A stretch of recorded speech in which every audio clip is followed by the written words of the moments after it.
This documentary aims to shed light on one of the most heartbreaking yet overlooked issues: animal cruelty in Malaysia.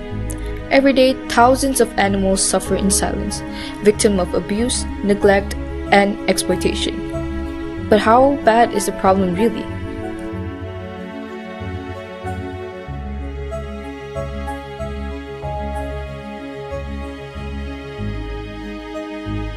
These statistics are more than just numbers. They represent real lives that are subjected to unspeakable cruelty. To put it into perspective, there are three main types of animal cruelty that we must confront and solve.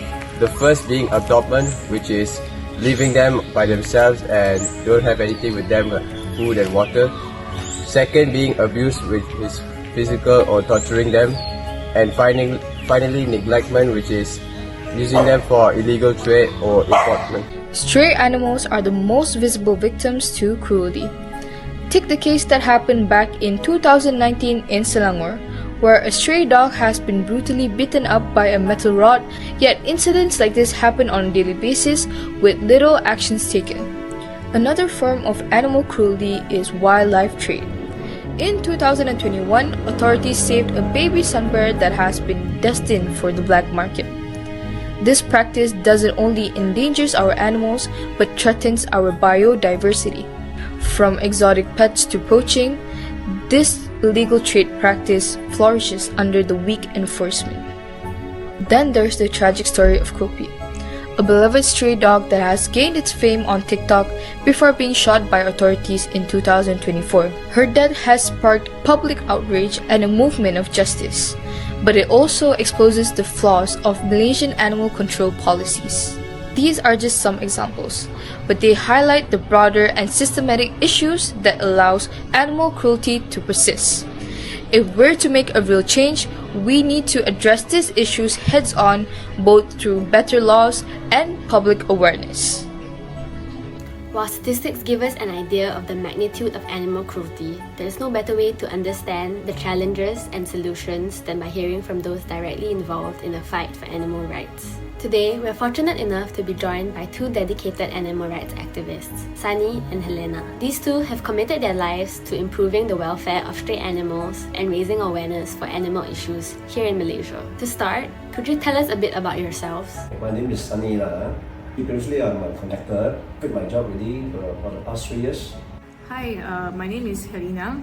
I work in a hospital. I'm a medical lab technologist and I'm also an independent animal activist. At the time, I didn't do rescue work, you see. For rescue, I'm learning actually. I'm learning until to the extent I go rescue, I go with my wife sometimes, you see. After that, I noticed a lot of people coming to me for rescue. Since I was young, I used to have this deep connection with animals, especially strays. Those early experiences sparked a desire in me to do something meaningful to help them get involved in initiatives like TNR, trap, neuter, release, and also advocate for animal welfare. Now, how would you define animal cruelty?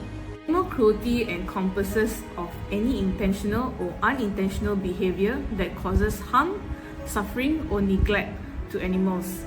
This includes physical abuse, emotional neglect, abandonment, and failure to provide basic needs like food, water, shelter, and medical care.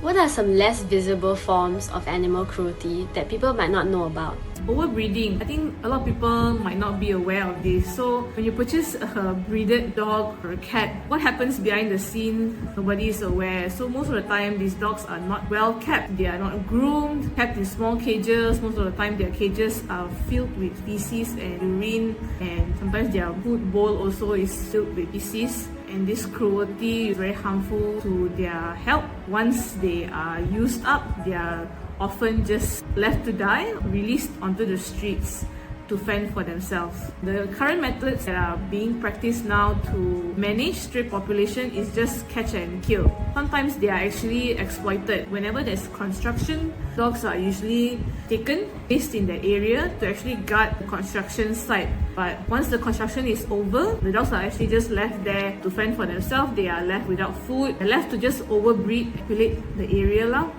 In your opinion, Why does animal cruelty continue to happen? It's due to the lack of awareness and acceptance. These strays are usually labelled as pests. Even under the council, they are labelled as pests. So rather than acknowledging them and accepting them to be a part of the community, they are often neglected.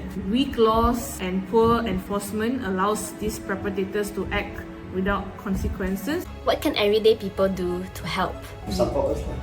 Support us in the sense of like donating food to our stray that we have rescued, and also if they can financially help us, our shelter and other rescuers also will bring all this home. That's why I look at it. Without their support, we cannot live. We cannot do all by ourselves. You see, we need support from the public and donate to us.